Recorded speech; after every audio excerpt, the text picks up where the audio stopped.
Boa tarde, gente. Obrigada, Ruth, pelo esse convite. É a primeira vez que estou participando, então vou pedir para a Ruth, para a Tati, para a Érica também me ajudar aqui nesse processo. Então, fui convidada para ter o prazer de apresentar a professora doutora Maria Paula Albuquerque com a gente hoje. Espero que vocês aproveitem muito. A professora Maria Paula, ela é pediatra e nutróloga, e ela é doutora pela Escola Paulista de Medicina, Unifesp, e ela é vice-coordenadora de um grupo de pesquisa no Instituto de Estudos Avançados da USP, que se intitula Nutrição e Pobreza. Então, imagino que está tendo muito trabalho nesse momento, né, Maria Paula? E vai poder contribuir com a gente com bastante informação importante. E ela é gerente geral clínica do Centro de Recuperação e Educação Nutricional, o CREM. Então, eu acho que essa presença dela é bastante enriquecedora, porque ela tem essa experiência científica da academia e ela tem experiência clínica. Então, ela consegue fazer essa ponte que muitas vezes nós da academia temos dificuldade, muitos clínicos têm dificuldade, e ela consegue fazer essa ponte. Então, e recentemente ela tem publicado sobre estratégias para prevenir problemas nutricionais nesse público-alvo da palestra de hoje, que são as crianças. Então, acho que vai ser bem interessante, acho que ela vai adorar perguntas no fim, né, para enriquecer a discussão. Então, vou deixar a palavra com você, não vou tomar mais tempo, professora Maria Paula, obrigada pela presença. Muito obrigada pelo convite, é uma alegria estar aqui com vocês. Eu acho que o tema é de extrema relevância, né? Ainda mais no cenário que a gente vive, né? E o meu desejo é fazer um bate-papo com vocês. Realmente, a gente tem mais perguntas nesse cenário complexo do que... A gente tem algumas respostas, né? Mas eu acho que as perguntas, elas são, enfim, estão gritando, né? Eu organizei a minha fala numa apresentação... justamente para fazer essa ordem mesmo, então eu vou compartilhar com vocês. Então, assim, o convite hoje foi justamente falar de desnutrição infantil, né, e quais são as consequências disso para a pessoa na vida adulta, né. Um pouquinho antes só de falar especificamente do tema, eu queria trazer um pouco... com um pouquinho mais de detalhes sobre esse Centro de Recuperação e Educação Nutricional, do qual eu vou falar um pouco dessa experiência. Por quê? Né? Porque esse centro, ele trabalha sustentado por um modelo de atuação de 3 pilares.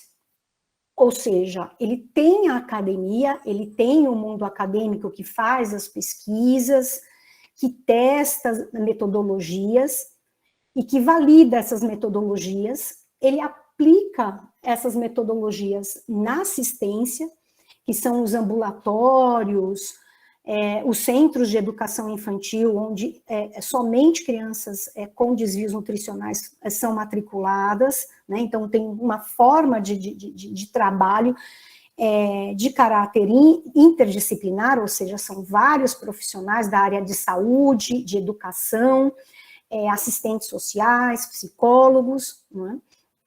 Profissionais de educação física. Então, é uma equipe que trabalha de forma interdisciplinar, com vários saberes diferentes, né? E ela, nesse modelo, o CREM multiplica.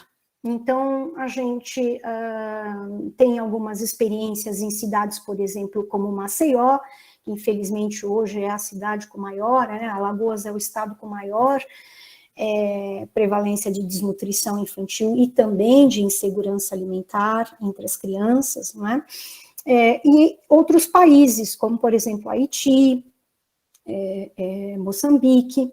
Então, são países que também enfrentam uma questão da má nutrição, principalmente da desnutrição, de uma forma assim, muito grave, né? Muito preocupante.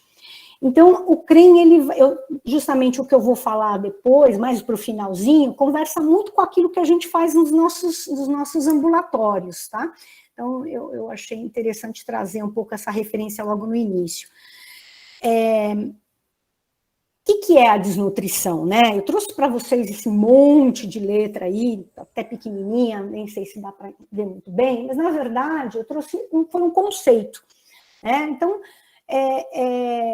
a primeira coisa importante de entender o que é, né, esse conceito do que é a desnutrição é entender que ela é uma doença de forte determinação social.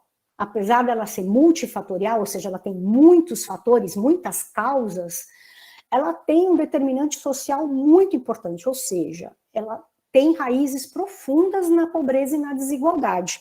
Então, a gente vai ver que os países e as comunidades onde a questão da desigualdade, e nós, infelizmente, no Brasil, nós somos um dos países mais desiguais do mundo, a desnutrição, ela se comporta ou ela aparece de uma forma mais frequente. Se a gente for olhar o conceito da desnutrição pelo ponto de vista clínico, né, eu vou dizer que ela pode ser um estado definido por emagrecimento, né, uma pessoa muito magra, muito emagrecida, ou que ela não cresceu, que ela tem um crescimento linear, que a gente chama, né, que é em altura, insuficiente. De qualquer forma, a desnutrição, ela começa a se desenvolver quando a alimentação desse indivíduo não é capaz de responder às necessidades, tanto de proteína como de energia. E a desnutrição é mais grave quanto mais deficiente for essa inadequação, né? Quanto mais grave for essa inadequação e quanto mais cedo isso acontecer. Ou seja, então eu estou falando que crianças menores são particularmente um grupo de risco e toda desnutrição que acontece na infância tem consequências muito mais graves. Inclusive, aumenta de forma significativa a chance de morte e de processos infecciosos. Então, qualquer tipo de infecção. Então, e as crianças que têm infecções que são consideradas infecções como pneumonia, diarreia, elas podem ter a sua chance de morte aumentada, então, até 9 vezes. Então, nós estamos falando de aumentar muito a chance de morte de uma infecção, por exemplo, uma pneumonia, uma diarreia numa criança que é desnutrida, quando comparado a uma criança que tem o seu peso e a sua altura naquilo que a gente considera normal. Mas antes da gente, né, seguir para as consequências, eu queria abrir uma discussão aqui com vocês que tem sido muito tá em evidência, né, nas mídias, ainda bem, porque precisa ser conversado sobre isso, né? E eu tomei a liberdade, eu vi essa adaptação feita recentemente por uma colega que trabalha muito com insegurança alimentar, a Tereza Campelo, e eu gostei muito dessa leitura, então eu trouxe para compartilhar aqui com vocês. A gente precisa diferenciar 4 conceitos que eles têm, vocês podem perceber aqui na figura, eles têm uma intersecção, né? Ou seja, eles se sobrepõem em algum momento, mas eles não são sinônimos. E isso é importante a gente entender. Então, nessa linha aqui tracejada, né, que está com o meu cursor, é o tema do nosso bate-papo hoje, é a desnutrição. E vocês percebam que as pessoas, ou as crianças, que é a nossa faixa etária, né, que a gente está conversando aqui hoje, uma parte das crianças que estão desnutridas, elas estão em situação de pobreza. Percebe? Então, nem toda criança desnutrida está em situação de pobreza, porque tem outras causas. Lembra que eu falei logo no comecinho? A desnutrição ela é multifatorial, mas ela tem profundas raízes na pobreza. Por isso que uma grande parte das crianças desnutridas, elas estão envolvidas, elas estão sob uma situação de pobreza, e elas, numa boa parte, estão em insegurança alimentar, que a insegurança alimentar é um outro conceito, é um conceito muito importante, é esse que vem sendo cada vez mais, graças a um grupo de pesquisadores aí da Unicamp, inclusive, né? A Campinas tem essa tradição de ter pesquisadores muito atuantes na área de segurança alimentar e nutricional. Então, existe uma escala, né, que é uma escala de brasileira de insegurança alimentar, de forma que por meio de perguntas, a gente vai entendendo se essa família tem acesso ao alimento em quantidade, na qualidade, e se ele é estável no tempo, né? Se ele dura no tempo. Então, esse conceito de insegurança, veja, ele não é sinônimo de desnutrição. E quando eu tenho uma forma de insegurança alimentar que é muito grave, que é aquela que a quantidade do alimento está drástica, está fortemente comprometida, eu digo que essa pessoa está em insegurança alimentar grave, e aí fome é um sinônimo, pode ser utilizado como um sinônimo de insegurança alimentar grave. E aí, lembrando que fome, inclusive, tem sintomas físicos, né? A pessoa fica com fome, dói a barriga, não é? Então, eu estou trazendo esses 4 conceitos porque me parece que, né, isso vem sendo muito discutido, mas para nosso bate-papo de hoje, então, a gente vai se focar nas crianças desnutridas que podem estar em situação de pobreza, que podem estar em insegurança alimentar, inclusive insegurança alimentar grave. Mas uma criança em insegurança alimentar leve ou moderada também pode se desnutrir, né? E algumas crianças que não estão na linha da pobreza, porque lembrando, o conceito de pobreza que é renda, né? Existe uma pobreza que é estruturante e que a renda não dá conta. A pobreza estruturante é aquela que fala de acesso, né, de serviços, aquela que fala da qualidade dos serviços que são ofertados, né? Então, essa pobreza ela não é medida por renda, né? E aí, como o conceito de pobreza que a gente está trabalhando aqui é renda, então, muitas vezes a gente tem uma desnutrição que, quando você vai bater lá na renda per capita da família, você fala, puxa, mas não está aí abaixo da linha da pobreza. Então, eu fiz esse preâmbulo que eu acho que vale a pena aqui para a gente caminhar. E aí, aqui eu trouxe esse furacão para mostrar quão diversas são as causas para uma criança, né, se desnutrir. Essas causas, elas vão desde condições socioeconômicas, como eu falei, né, existe uma sobreposição importante de pobreza, de acesso, e aí a gente está falando de baixa escolaridade, desemprego, e subemprego, condições de moradia precárias, não é?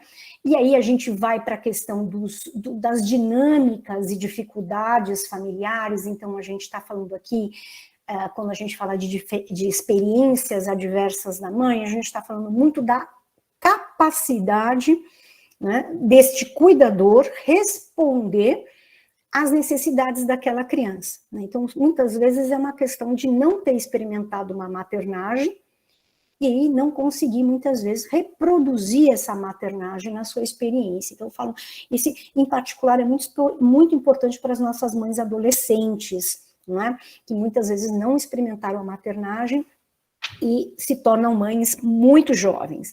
E a rede social frágil, aqui que eu estou falando de rede social, não são as mídias, tá?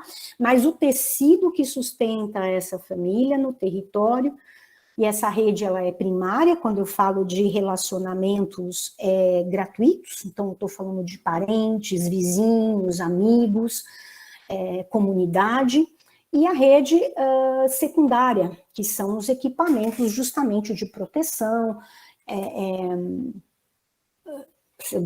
assistência social, saúde, educação, igrejas, organizações da sociedade civil, enfim, esse tecido social aí que sustenta e apoia essa família, né? Quando você tem uma família que não tem esse tecido, dessa rede de proteção fortalecida, essa criança tem maior chance de se desnutrir, né? E, obviamente, os hábitos alimentares inadequados e a dificuldade ao acesso a esse alimento. Aqui, sim, a gente fala especificamente da segurança alimentar, né? A questão do acesso a um alimento de qualidade em quantidade adequada.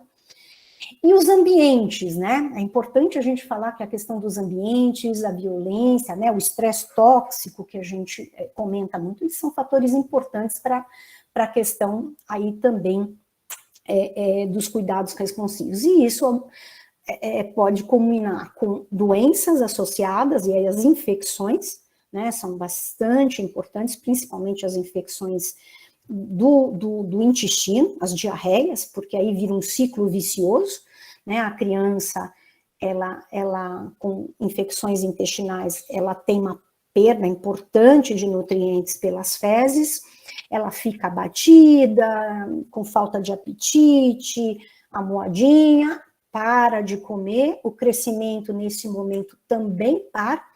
É importante dizer que a criança com infecção, o próprio mecanismo, o próprio metabolismo dela, né, como mecanismo de defesa, ela para de crescer, né, os processos infecciosos, eles fazem quase que eles pegam todas as proteínas, vamos dizer assim, né, e energia para combater a infecção.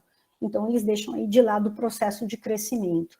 E aí, a criança, esse ciclo vicioso, porque a criança desnutrida tem as suas barreiras, né, as suas defesas diminuídas, e ela se torna mais suscetível à infecção. Então, a questão das infecções, atrelada à questão das condições de saneamento básico, elas são um ponto importantíssimo para que a gente rompa esse ciclo vicioso, né? E aí, como eu falei, essas crianças, elas têm uma maior probabilidade de morte, infelizmente, quando elas ficam doentes, muitas vezes doenças que evoluiriam bem, né? ou teriam um desfecho não tão grave, como, por exemplo, pneumonias, né? E aqui eu trouxe para vocês as consequências da desnutrição. Eu acho que é importante a gente falar as consequências a longo prazo, que né, esse foi o pedido o título do nosso bate-papo, mas eu acho que é importante só dar uma resgatada no curto prazo, porque infelizmente a gente está falando não só de desnutrição crônica, que é aquela desnutrição que afeta o crescimento da criança. Mas a gente está falando também de desnutrição aguda, que é aquela que faz a criança emagrecer.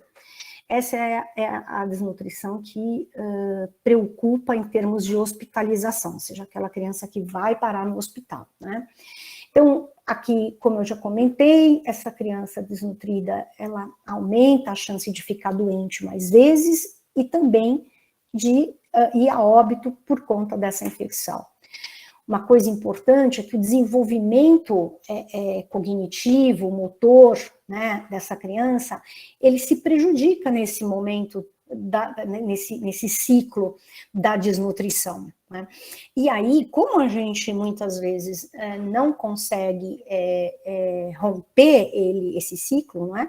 A criança perde espaços de desenvolvimento, perde espaços como por exemplo os espaços de centro de educação infantil, a anemia, que é um tipo que é uma situação, né, principalmente a anemia por conta de falta de ferro, que é uma situação clínica muito frequente que acompanha a desnutrição, ela é importantíssima também para o desenvolvimento do aprendizado, né, o desenvolvimento cognitivo. Então, essa deficiência desse micronutriente também é muito importante e causa esse atraso, né? E quando a gente vai ver no âmbito da sociedade, a gente vê os gastos com saúde, que aumentam, a questão das internações, né? E esse ponto, e as mortes de causas evitáveis, como eu já comentei com você, né? As vidas ceifadas, né? Que não existe preço para isso, né? Não existe valor para isso mensurável. E com relação às consequências a longo prazo, essas sim, elas trazem uma questão de economia muito importante, porque as crianças com baixa estatura, né, essas crianças que é a desnutrição crônica que eu comentei com vocês, é aquela criança que não consegue crescer o quanto ela poderia, o quanto o potencial genético dela permitiria, né, por conta de alimentação inadequada, infecções e condições de vida insalubres, né, inadequadas, essa criança, na vida adulta, ela vai ter maior chance de ter doenças relacionadas à obesidade. Tudo isso porque, no começo da vida, o metabolismo dela, né, se programou para viver com a falta, né, para viver com pouco. E qualquer aumento de oferta,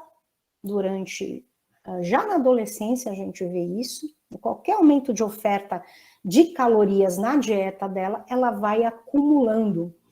E ela não acumula em qualquer lugar, ela acumula na barriga, nas vísceras, né, ali que a gente chama de gordura visceral, que é uma gordura que está muito relacionada com doenças como diabetes, hipertensão, doenças do coração, acidente vascular cerebral, né? Então, são as doenças que hoje são responsáveis pela morte de quase 55% dos brasileiros, né? Então, é muito importante você ter uma criança saudável, porque ela vai se tornar um adulto saudável. A chance dela se tornar um adulto saudável é muito grande. Ao contrário, se eu tenho uma criança com desnutrição no início da vida, se ela sobrevive às infecções, olha que triste, né? Se ela sobrevive às infecções que são comuns, como diarreia, pneumonia, ela, na vida adulta, ela se torna um adulto doente. E aí esse adulto doente, ele implica não só na saúde dele, né, com uma redução de expectativa de vida, lembrando que desse número todo que eu falei de óbitos por doenças crônicas não transmissíveis, né, diabetes, câncer, tudo tem aqui fortemente relacionado à obesidade, 48% desses adultos morrem de forma prematura. Ou seja, entre 30 e 69 anos. Então, nós estamos falando de muito pai de família, né, muita mãe de família, né, chefes ali, né, aquela pessoa que é fundamental para a economia, não só da família, mas do país. Então, o impacto que isso tem no sistema de saúde e na nossa sociedade é muito grande, tá? E aí, isso pode ser, obviamente, prevenido com o começo da vida saudável. E é interessante dizer, puxa, mas aqui não tem, mas nós não temos esse problema de desnutrição. Então, eu trouxe para vocês um artigo bem bacana de uma das pessoas que mais entendem da desnutrição, principalmente a desnutrição crônica, que é a mais frequente no mundo inteiro, tá? Que é aquela criança que, se você não sabe a idade dela, você não diz que ela é desnutrida. Então, essa autora, que uma sumidade no tema, ela coloca a foto dessas duas crianças.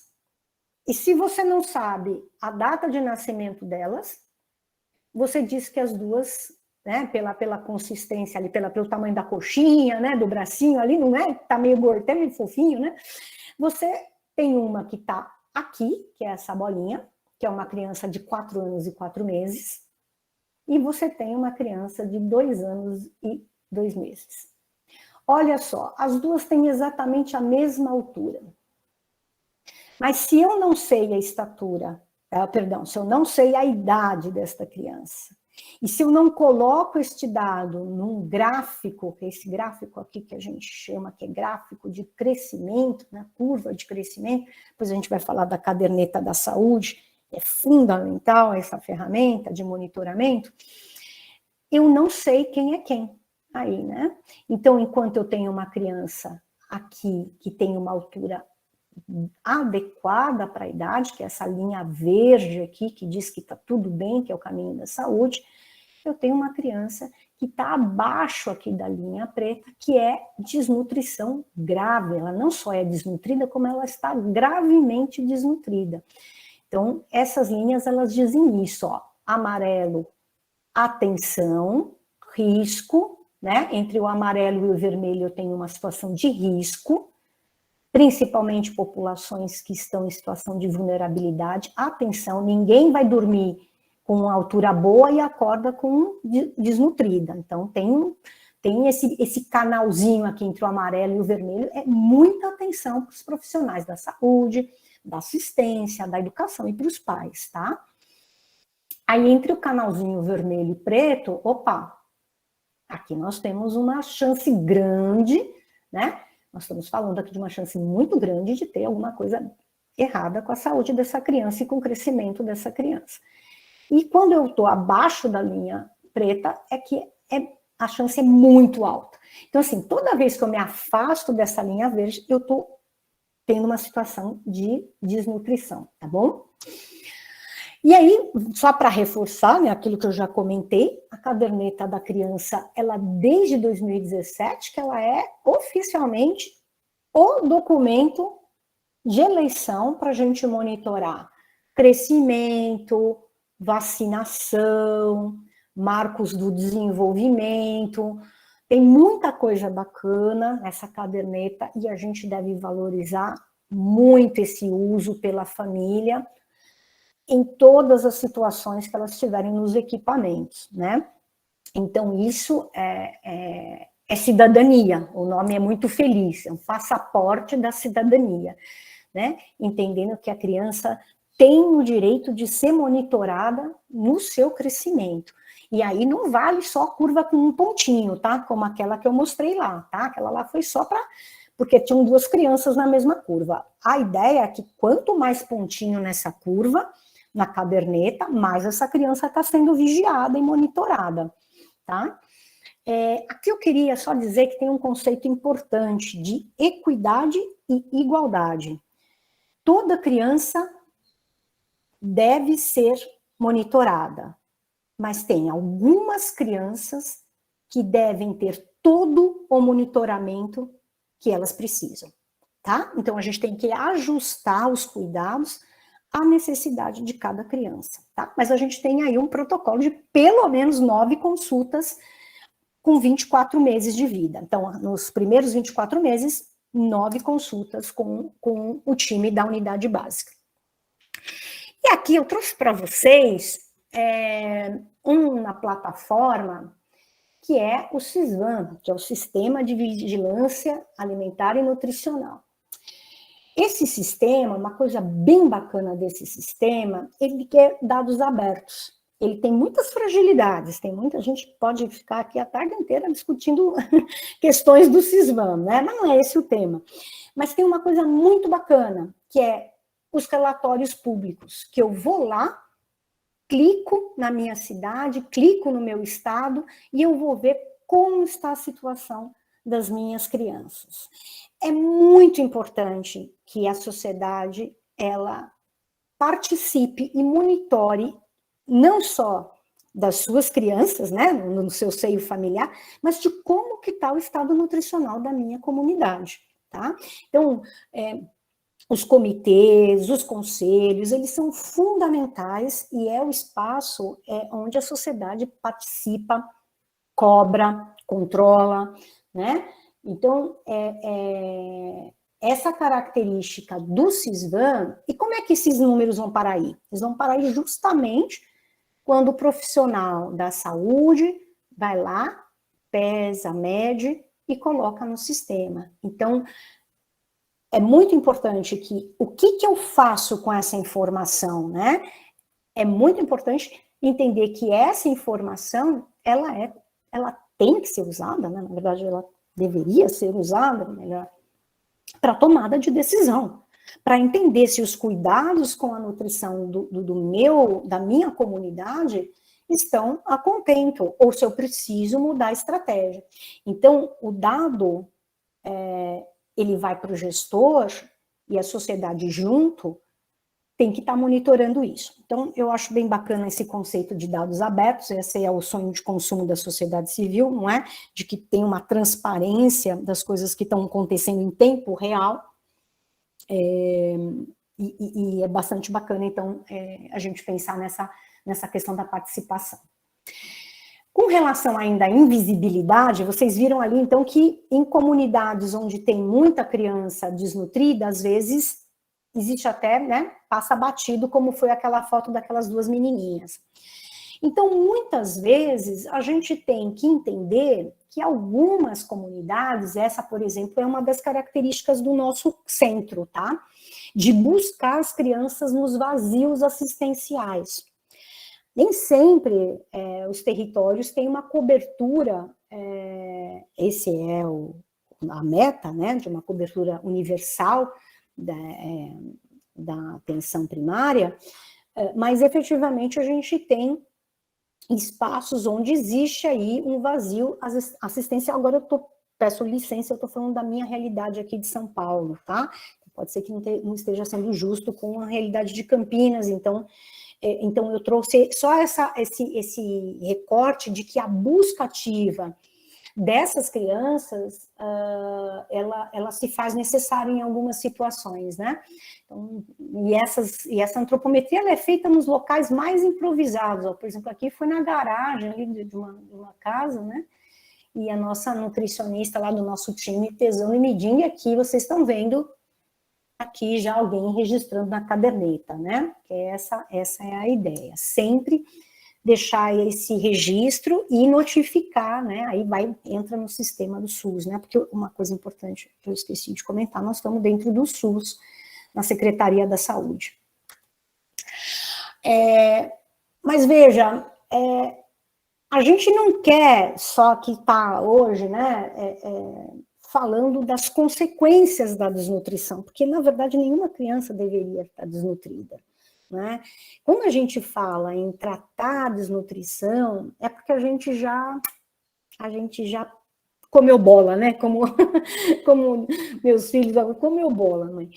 Então, é muito importante a promoção, né? E a prevenção. Promoção de saúde e bem-estar e a prevenção da malnutrição infantil.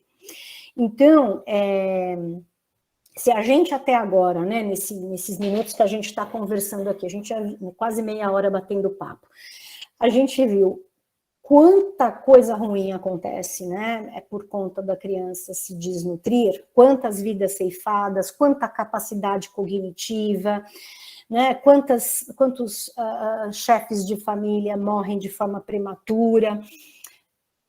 A questão aqui, então, é promoção e prevenção, né? E aí eu só queria trazer para vocês algumas experiências do nosso centro que podem ser inspiradoras. A gente, enfim, gostaria de estar compartilhando, que são algumas experiências de educação alimentar e nutricional, que é o tal do EAN, que eu acho que muitos aqui já ouviram falar, né? A educação alimentar e nutricional é um mundo, né? Cabe muita coisa também debaixo desse guarda-chuva, a gente ficaria também a tarde inteira falando aqui, mas inclusive depois do marco do EAN, né, abre muito mais as possibilidades, mas tem uma característica que a gente usa no centro, que eu gostaria de compartilhar, que são as oficinas de educação alimentar e nutricional para lactentes, que são os bebezinhos aí de 0 a 24 meses, e que são muito potentes em espaços de educação, mas podem ser feitas também em centros, na própria casa, com outras crianças ou com a mãe. E, na verdade, o que se trata aqui é de uma experimentação, né, de uma exploração sensorial de um alimento na sua forma in natura. Então, a criança, nesse caso, essa foto, né, que cada criança está explorando o alimento de um determinado jeito, né, então, uma criança está lhe chacoalhando, né, até ficou aqui com efeito a foto, o outro já está colocando na boca, esta criança está olhando o que a outra está fazendo, percebe a riqueza do desenvolvimento infantil por meio do alimento. Então, o alimento ele passa a ser facilitador, ele não é fim, ele é meio nessa situação. Então, a gente não está interessado quantos quilos de couve as crianças vão comer, não é esse o nosso objetivo. Mas é a aproximação, é a experimentação e é a alfabetização do paladar. Porque para crianças de 0 a 36 meses, os alimentos ultraprocessados, que são aqueles alimentos em pacotinho, que são ricos em açúcar, sal e gordura, eles estão proibidos. Ah, não pode dar um pouquinho? Não, eles estão proibidos. tá? Por quê? Porque eles viciam o paladar. Então, açúcar e esses alimentos, eles não devem ser utilizados ou oferecidos para crianças abaixo de 36 meses. Mas, infelizmente, no nosso centro, que a gente atende criança desnutrida, essas crianças vêm com esse hábito. A gente tem criança que toma refrigerante, que come bolacha recheada com 9, 10 meses, não é? Então, para você desfazer o estrago aqui, né? Porque o açúcar, ele é muito potente na boca, né? Ele, aquela explosão, isso vai direto lá para a nossa cabeça, isso daí realmente, eu não vou entrar no detalhe neurofisiológico, mas isso, o açúcar, ele tem características semelhantes a de uma droga mesmo na cabeça da gente, tá? Tem vários estudos mostrando isso com modelos de ratinho em laboratório, inclusive. Então, essas oficinas, elas são extremamente importantes para fazer essa alfabetização do paladar, mas num contexto global de desenvolvimento infantil, tá? Então, é uma oficina, inclusive, que foi, em 2005, ela foi reconhecida como inovação na área de educação alimentar e nutricional, muito antes até do marco, né, do EAN. Outra coisa que a gente trabalha bastante, que pode dar algumas chaves de leitura aqui, né, é o resgate das habilidades culinárias. Mas isso, no CREM, como a gente trabalha com famílias que têm um histórico de migração muito, muito frequente, muitas dessas mulheres, quando elas saem das suas cidades e vêm para São Paulo, elas vêm como força de trabalho, elas são incluídas no mercado de trabalho. E elas acabam também, elas consumindo alimentos ultraprocessados e também evoluindo aí para um outro tipo de má nutrição, que é a obesidade. E nesse momento, quando a gente fala de resgate das habilidades culinárias e identidade alimentar, a gente está falando da comida da terra, daquela comida que me conecta com memórias e afeições, com aquela comida que esquenta não só a barriguinha, mas o coração, né, que a gente brinca. Então, nessas oficinas, a nutricionista, ela é uma facilitadora, mas ela não é a pessoa que vai fazer a transmissão aí, que a gente chama vertical do saber. Então, não tem tecnicismos, né, que a gente fala, põe isso, põe um dedo de óleo, porque vai... Não. Então, a ideia é se conectar de novo, a comida é meio, é pretexto para estar junto com as pessoas, né? Então, é por meio desta receita, que muitas vezes são as mães que elegem, né, que escolhem, a nutricionista vai fazer aí as suas ponderações, os seus ajustes, mas sempre pactuando com as cozinheiras aí, com as chefes aí que são as mães. Então, essa é uma oficina, Arte na Cozinha, muito potente, né? Também tem aí alguns estudos mostrando aí essa efetividade.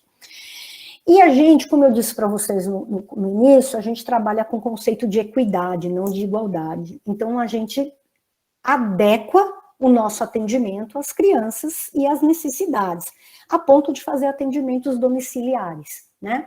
A gente vai muitas vezes na casa da criança, mas a criança é acamada? Não, não é acamada. Muitas vezes a criança, a família tem questões de organização que não estão, inclusive, possibilitando que ela vá ao centro. Então, né? Então, essa questão dos atendimentos domiciliares, ela é uma possibilidade de encontrar a pessoa. E uma das características também nossa é de apostar nos recursos do território. Então, isso também foi, agora, recentemente, a Opus também reconheceu o Cultivando Horizontes, que é justamente de fortalecer as cadeias curtas, né, conectando a produção e o consumo no território. Então, a gente, como centro, a gente tem doações, a gente trabalha com parceiros e doadores de recursos livres, então a gente compra, principalmente na pandemia, isso aconteceu de forma mais marcada, a produção desses agricultores familiares. Geralmente a gente trabalha com mulheres agricultoras, por uma questão de gênero, poderando, então, as agricultoras familiares, periféricas. Então, isso é agricultura urbana, né? São Paulo tem uma área que é de agricultura rural, que é no sul da cidade, para quem conhece São Paulo, é uma área extensa, mas na Zona Leste, por exemplo, a gente não tem, a gente só tem agricultura urbana. Então, como trabalhar com a agricultura urbana como um recurso do território e fortalecer a economia local?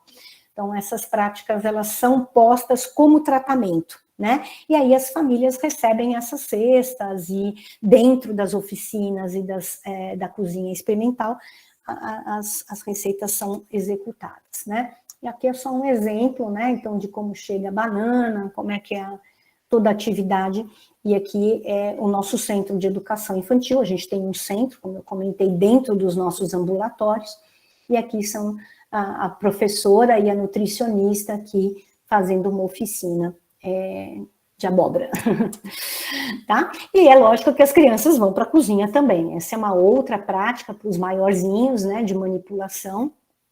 Aqui eles estão fazendo, eles vão até a horta, eles escolhem, a gente tem uma horta também de Ora-Pronobis, eles escolhem e vão fazer lá as preparações. Está aqui o meu contato, enfim, agradeço muito e estou à disposição para a gente continuar a nossa conversa. Muito obrigada, Maria Paula. Nossa, foi excelente, aprendemos bastante, espero que todos tenham aprendido como eu aprendi aqui. Érica, então a gente passa para as perguntas agora, você quer complementar alguma coisa? Não, eu estou encantada, estou querendo conhecer esse centro, Maria Paula. A gente pode fazer o quê? Um comboio aí em direção a São Paulo? Bora, vamos lá. Eu vou até colocar o site aqui para o pessoal, que você postou ali, vou colocar aqui no chat também, e vamos abrir para perguntas, né? Acho que agora o pessoal, quem quiser abrir ou perguntar no chat, pode abrir a câmera, o microfone. Talvez eu comece com uma perguntinha, então, para dar uma estimulada. Desculpa, alguém falou, Ruth? Eu ia comentar, a pessoa comentou que tem a questão de segurança alimentar e insegurança nutricional. São duas coisas diferentes, é isso? Desculpa, Ruth, perdão, eu não te ouvi muito bem. Você pode repetir? A pessoa comentou que tem o termo insegurança alimentar e insegurança nutricional. Poderia diferenciar um pouco mais, né? Na verdade, o termo é insegurança alimentar e nutricional, né? Ele vem, na verdade, quando o direito à alimentação humana adequada, ele não é respeitado, então é insegurança alimentar e nutricional. Hoje a gente está incluindo o termo soberania, ainda pouco discutido, né? Acho que vou problematizar mais um pouquinho, né? A gente está falando muito de segurança alimentar e nutricional, né? E a soberania, que é um país ou uma comunidade decidir o que vai plantar, o que vai consumir, né? Este é um tema que também está sendo muito, precisa ser muito discutido e conversa muito com o que a Érica comentou agora, né, Érica? Vou só fazer um gancho aqui. Que falácia, né? Pensar que a salsicha, né, tem subsídios, o refrigerante tem subsídios e o agricultor familiar não tem, não é? É descabido uma situação dessa, né? Então, assim, como o alimento in natura foi tão prejudicado do ponto de vista econômico, né, e a questão dos alimentos, a indústria de alimentos, então é uma lógica cruel que perpetua essa situação, Érica, e eu concordo, gênios foram ceifados porque não tiveram especialmente a sua primeira infância, né, da concepção até os 5 anos de vida, não tiveram seus direitos garantidos. Excelente. Eu queria te perguntar sobre essa questão da oferta do alimento para as crianças, né, como você colocou, até 36 meses, nas escolas e creches, né? O que a gente tem hoje de política pública, de direcionamento, porque, assim, claro, a gente pode até não ofertar em casa, né, mas como é que existe uma cartilha, essas oficinas, assim, seria interessante chegarem nas escolas, porque tanto públicas quanto privadas aqui eu coloco, né? Porque hoje eu vejo que cada um meio faz. A minha escola aqui eu tenho um alimento X, a outra é desse jeito, contrata uma empresa, o outro vem do governo estadual, federal. Existe um direcionamento para a gente, nesse sentido, de evitar a desnutrição e a obesidade? Claro, excelente pergunta, Ana Paula, obrigada. Na verdade, tem o PNAE, né? O PNAE, que é a Política Nacional de Alimentação Escolar, que é uma política extremamente robusta, de mais de 40 anos de vida, e que é copiada em vários países, África, Ásia, ela é modelo de política social de segurança alimentar e nutricional. Ela tem uma resolução que é a mais recente, que é a resolução 6 de 2019, que proíbe a oferta de ultraprocessados para crianças menores de 36 meses. Então, o PNAE hoje, ele tá vivendo questões importantes de subfinanciamento, né? A gente precisa... Por isso que eu acho que a participação política, a participação social, ela é a coluna dorsal das políticas públicas. Sem participação social, as políticas públicas elas não acontecem. Então, as famílias precisam entender que isso não isso é dever do Estado, em direito das crianças delas, que elas sejam alimentadas com os alimentos que são que tem muitas evidências na literatura que dizem que não podem, que esses alimentos são maléficos à saúde. Então, o PNAE, a política está lá e ela precisa ser implementada e executada. Então, obrigada por você ter levantado essa bola, porque, sim, o PNAE está, como eu falei, ela é uma política robusta, está aí sob ataque e a população precisa se mobilizar. Nós temos que fiscalizar, né? Tem duas pessoas que levantaram a mão, acho que a Cláudia primeiro e a Deolinda depois, estou correta? Cláudia, você quer abrir seu microfone? Sim. Muito obrigada pelo evento, eu sou apaixonada pelo tema. Eu sou diretora de uma EMEI, de uma escola de educação infantil na cidade de Tiradentes, e já estou me convidando para conhecer. E eu gostaria, em toda reunião com as famílias, eu tento colocar um pouquinho essa questão da qualidade nutricional, e eu gostaria que, se for possível, que você falasse um pouquinho a respeito dessa questão em relação à parte cognitiva. Muito obrigada. Obrigada a você. Como você prefere, Ana, ouvir as duas perguntas ou posso responder? Como você... Acho que você pode responder, né? Podemos, Deolinda, se respondesse depois. Obrigada. Cláudia, obrigada pela pergunta, bem bacana. Assim, as pesquisas sobre má nutrição e desenvolvimento cognitivo, as mais clássicas, aqui tem um desenho, né, de estudo bem estruturado, são as que estão relacionadas com ferro, com a deficiência de ferro, né? Tem uma pesquisadora que acompanhou jovens, crianças com anemia no primeiro ano de vida até os 21 anos. Então, percebe? Ela teve um estudo longitudinal, ela ficou acompanhando essas crianças, e essas crianças ela pareou por renda e pelo território. Então, elas moravam no mesmo lugar, as famílias tinham a mesma renda, a mesma condição socioeconômica, né? Foi esse o termo que... E usavam os mesmos equipamentos de educação. E ela observou que as crianças que tiveram anemia apresentaram um rendimento cognitivo de lógica, matemática e de linguagem bem inferior às outras crianças. Então, hoje a gente sabe que o ferro tem um papel importantíssimo na questão neurológica propriamente dita, né? Que é lá o mecanismo lá dos neurônios, das sinapses, né? Que a gente fala.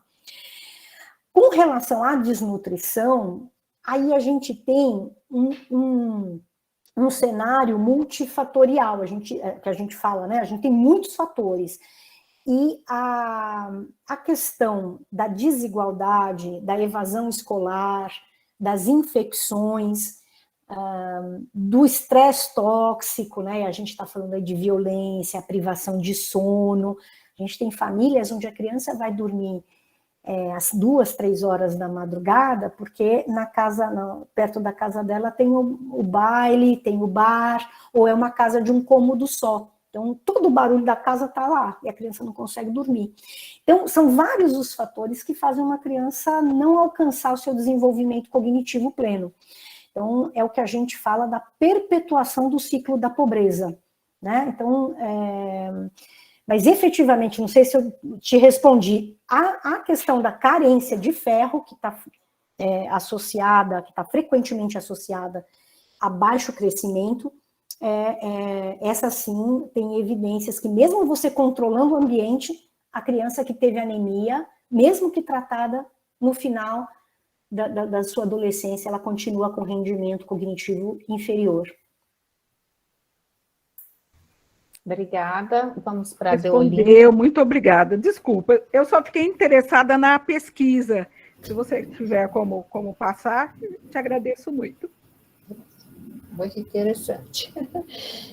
Eu estou na Pastoral da Criança e sou líder e a gente faz o acompanhamento nutricional, né, das crianças, e essa forma de fazer colocação quanto à alimentação, a utilização, né, do ferro como complemento complemento, ele é muito importante. E a gente também faz o acompanhamento da distribuição desse ferro, né? E a gente está incentivando também a forma de utilização de uma alimentação mais saudável, né? Fazendo cultivo em casa, por exemplo, a gente começa com a utilização de temperos, salsinha, cebolinha, né? Para as pessoas verem quão diferente é esse alimento que é cultivado de uma forma sadia, entre aspas, né? Porque a gente é de São Paulo, e São Paulo a gente sabe que a nossa poluição é muito grande, né? Eu acompanho também, eu tenho uma hortinha no terraço, e eu acompanho. Chove, as folhas ficam queimadas por excesso de poluentes que a gente tem, mas a gente faz esse acompanhamento e faz a leitura, né? Através do aplicativo que a gente tem, a gente faz a leitura de quanto a criança cresceu, quanto a idade, peso, medida, né? E é interessante porque a gente, às vezes, observa a criança que está meio gordinha, a mãe fala assim, ele não quer comer comida. Aí dá uma, sabe, a gente começa a observar a mãe e a criança, né? Então, por exemplo, a gente tem um alimento que a gente vai oferecer para a criança e a gente coloca sempre um bolinho, uma bolacha, não sei o que lá, para ver quem é que vai para lá.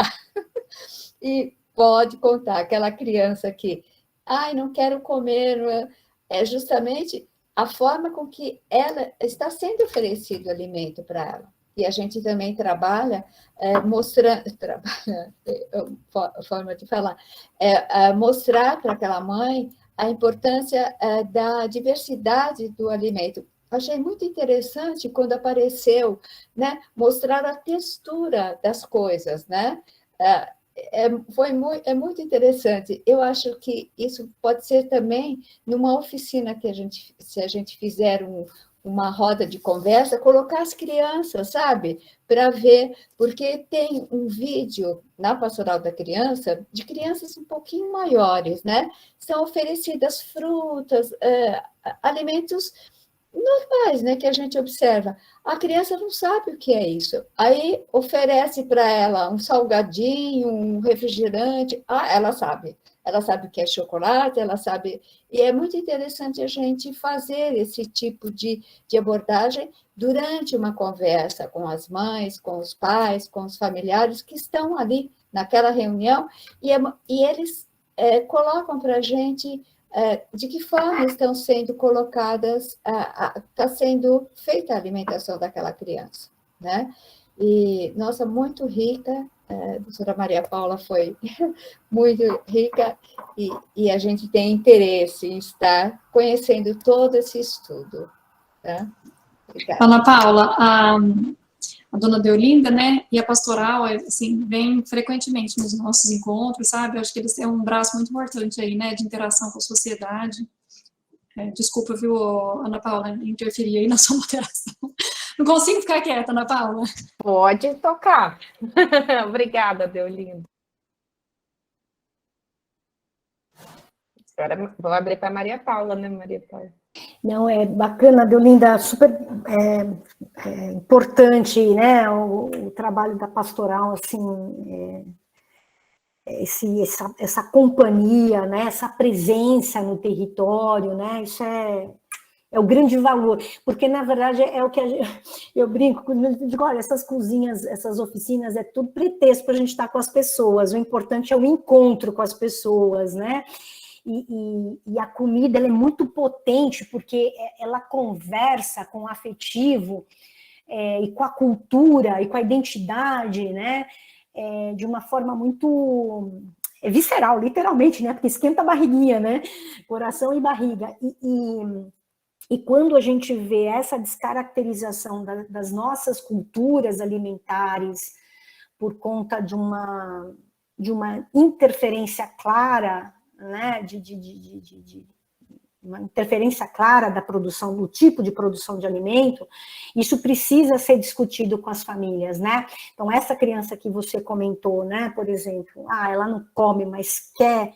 o ultraprocessado, é aquela história que eu falei do alimento ultraprocessado ser extremamente palatável, porque ele tem uma combinação perfeita de açúcar, gordura e sal, que faz aquela coisa, puff, explodir no nosso sistema límbico aqui, no nosso centro hedônico aqui da nossa cabeça, né, que a gente tem aqui uma areazinha do prazer e da saciedade, da fome, então, puff. E aí a pessoa, literalmente, ela quer comer de novo, né, isso ficou muito evidente naqueles experimentos de ratinho, né, que você dava e o ratinho ia lá e buscava, né, e é interessante como que a gente tem que desconstruir isso e como é mais difícil, né, mas só falando um pouco dessa questão dos alimentos que podem ser cultivados em casa, essa experiência tua, Deolinda, a gente faz oficinas de muda de punks.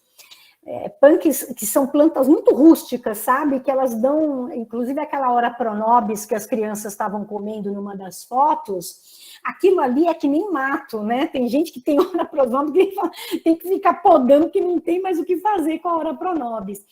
Então, essa questão do custo, conversando com o que a Érica falou, conversando com o que você está contando aí, né, Deolinda, da sua experiência de horta, as punks, elas têm punks, né, plantas alimentícias não convencionais, mas elas são convencionais em muitos lugares do país. Pode não ser, às vezes, para a gente em São Paulo, em Campinas, mas as famílias de Minas falam, mas eu comia taioba o tempo todo lá, então traz a taioba para o cardápio e já planta a taioba em casa, né? Então, é bem bacana essa experiência que você contou, Deolinda, e a gente faz isso com as punks lá no CREM. Maria Paula, eu tenho uma questão. Antes de entrar no centro de pesquisa, eu associava muito nutrição com peso, né? Eu achava que uma criança com peso adequado, sobrepeso, ela estava bem nutrida, né? Depois eu vim entender que não necessariamente. Por mais que seja uma exceção, como que a gente avalia que uma criança com sobrepeso pode estar desnutrida? É somente com uma avaliação de exame de sangue? Ou existe algum sinal que indique, ou só pelo comportamento alimentar da criança? Como que a gente pode avaliar? Bacana, Ruth. Boa a sua pergunta. Na verdade, a gente está falando de uma criança malnutrida, né? A má nutrição, ela muitas vezes, o excesso e a escassez, eles coexistem. Eu tenho excesso de energia, eu tenho excesso de gordura e tenho escassez de micronutrientes, como, por exemplo, ferro, zinco, vitamina A. Então, a avaliação do peso e da altura, dá para a gente o diagnóstico antropométrico dessa criança, o diagnóstico nutricional pela antropometria, mas o diagnóstico nutricional, ele é mais, né? Ele é mais do que só o peso e a altura, como você bem colocou. E aí, um inquérito alimentar, ou seja, a investigação dos hábitos alimentares, ele já ajuda a gente, já dá uma baita de uma orientação, uma direção, de quais são os grupos alimentares, ou quais são os possíveis excessos e escassezes, vamos dizer assim, né? Uma criança que só come bolo e refrigerante, né? A gente sabe que pelo inquérito ali dela, muito provavelmente tem deficiência de micronutrientes, né? E aí, muitas vezes, esses micronutrientes a gente não tem para medir na rede, né? Hoje, efetivamente, o que a gente tem é o ferro, né? Hoje a gente consegue fazer o diagnóstico pelo SUS. Lógico, a gente tem B12, mas aí está mais direcionado para os pacientes bariátricos, enfim, né? Mas para dizer que a história, ela é fundamental, Ruth. A gente eu, como médica, eu digo que uma boa história e um bom exame físico, a gente vai pedir muito menos exames, né? Eu sempre falo isso com meus alunos lá da medicina, assim, né? Quando eu estou lá com eles nas discussões, uma boa anamnese vai suprir essa questão de quais são os grupos que estão...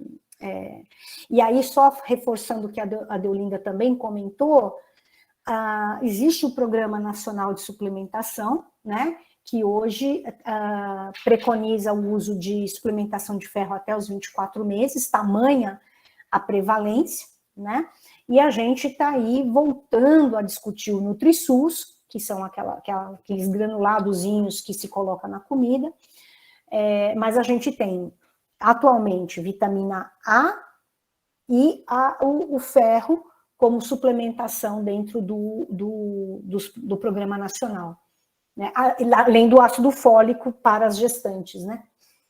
Não sei se respondi, Ruth. Perfeito, obrigada.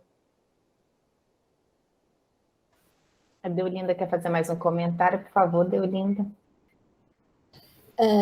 Nós estamos também... Eu sou professora de Ciências de Biologia, né? Estou aposentada e estou na Pastoral da Criança, utilizando tudo que a gente fez, né? Durante o tempo do magistério. E uma coisa que a Pastoral introduziu é aproveitar o alimento por inteiro. Então, a gente tem uma forma de pegar, por exemplo, a cenoura e a rama da cenoura, e utilizar essa rama, porque a rama da cenoura tem mais nutrientes do que a própria cenoura. E, assim, falar o que pode ser feito com as ramas dos legumes, por exemplo, né? E eu lembro numa feira de ciências na escola, nós estávamos estudando os nutrientes e tinha o aproveitar o alimento por inteiro, é o aproveitar os alimentos, né? Os talos e folhas, né? Foi feita uma torta com os talos e folhas, né? No qual foi colocado os talos e folhas como recheio dessa torta, né? Aí foi oferecido para as pessoas que estavam participando da Feira de Ciências, né? Nossa, que coisa deliciosa, que coisa maravilhosa. E quando foi falado, são talos e folhas de legumes, né? Que em geral se joga fora, né? E tudo mais. Então, isso é muito importante, a gente também está utilizando essa forma, né? Então, a gente fala o resto de uma feira, né? Se a gente for acabou a feira, vai ver quantas folhas podem ser utilizadas e não são utilizadas são descartadas, né? E então é uma coisa que a gente tem que mostrar para as pessoas que o alimento tem que ser consumido por inteiro. Então a gente está fazendo isso também. Muito bom. Todos nós devíamos, né, aproveitar melhor o alimento. Muito bom. Obrigada, Deolinda. Eu posso pegar um ganchinho da Cláudia ali, só, porque eu queria que você, se você pudesse, Maria Paula, falar um pouquinho das consequências. Ela tocou na consequência cognitiva. Queria falar um pouquinho da consequência cardiovascular. Se você, uma criança desnutrida num consultório, já dá para ver alterações de pressão arterial, assim, a curto ou a médio prazo, né? Aquela criança começou o ano desnutrida e finda o ano desnutrida. Alterações da pressão arterial podem ser vistas nessas crianças já ou adolescentes? Então, Ana Paula, a gente, no CREM, a gente fez um acompanhamento, esse é um artigo interessante, a gente fez um acompanhamento das crianças desnutridas, baixa estatura, né, desnutrição crônica, e fizemos um grupo controle e fomos acompanhar essas crianças, então, as desnutridas que recuperaram e as desnutridas que não recuperaram, né? As desnutridas que não recuperaram, elas mantiveram a baixa estatura aos 13, principalmente as meninas, aos 13 anos, com aumento de circunferência abdominal, com aumento de gordura visceral pela densitometria e com níveis pressóricos mais elevados. Enquanto que as crianças desnutridas que passaram por um processo de recuperação que não impactou o aumento de massa gorda, né? Ou seja, elas cresceram e ganharam massa magra e não massa gorda, agora eu estou falando um pouco em tequinês aqui, elas apresentaram níveis pressóricos normais. Então, tudo conversa muito com a intensidade da desnutrição e a recuperação ou não, né? Porque a gente tem o estirão da puberdade, que é um fenômeno, é uma janela de oportunidade, né? Se você perde a janela de oportunidade, que é a primeira infância, você tem uma segunda janela de oportunidade, que é o estirão, ela não é tão potente como a primeira infância, mas é uma janela de oportunidade. Então, esse nosso estudo, meninas desnutridas pregressas, né? Desnutridas lá no começo da vida, que não recuperaram, se mostraram hipertensas já com 13 anos. Mas não é uma coisa tão aguda, né? Eu acho que é um pouco isso que eu queria te dizer. Ela tem um tempo de instalação, né? Tá bom, obrigada. Mais um fator de risco, né, para as nossas crianças, né? Mais um fator de risco. Enriquecedor. Ana Paula, posso só fazer um comentário? Esses dias eu li uma frase que me impactou tanto, até comentei no outro encontro que nós tivemos, sabe? Quem falou foi a Elisa Guerra, né? Ela disse assim: todas as crianças carregam em si a semente da genialidade. Ela é uma educadora mexicana, né? Ela é professora e fundadora de uma escola. Ela foi premiada como a melhor educadora da América Latina e Caribe pelo Banco Interamericano de Desenvolvimento, BID, em 2015, e foi 2 vezes finalista do Prêmio Internacional Global Teacher Prize, né? Então, olha só que coisa fantástica. Ela fala que toda criança carrega dentro de si a semente da genialidade. E que tristeza, como nação, a gente ceifar esses gênios por causa da desnutrição, né? Assim, eu agradeço profundamente sua palestra, porque me tocou demais, assim, Maria Paula, parabéns por todo o seu empenho, pela dedicação, sabe, da vida, né, em prol das nossas crianças. Obrigada, Érica. A gente no CREM diz uma coisa parecida com a da colega, a gente diz que a criança é um infinito de possibilidades. Esse é o nosso jargão que conversa muito com isso, é um infinito de possibilidades, e se a gente não cuida dessa infinito de possibilidades desde a sua concepção, a gente ceifa as muitas possibilidades dessa criança. Absolutamente concordo. Muito obrigada, o prazer foi meu de estar aqui com vocês. Nós que agradecemos, infelizmente temos que encerrar, né? Então, agradeço a todos que participaram, foi super enriquecedor para mim também. A professora Maria Paula por dividir, a Érica por aqui ajudar na condução das perguntas. Muitos elogios aqui no chat para você e agradecimentos. Maria Paula, não posso descrever todos, mas receba-os. Obrigada, é um prazer estar com vocês.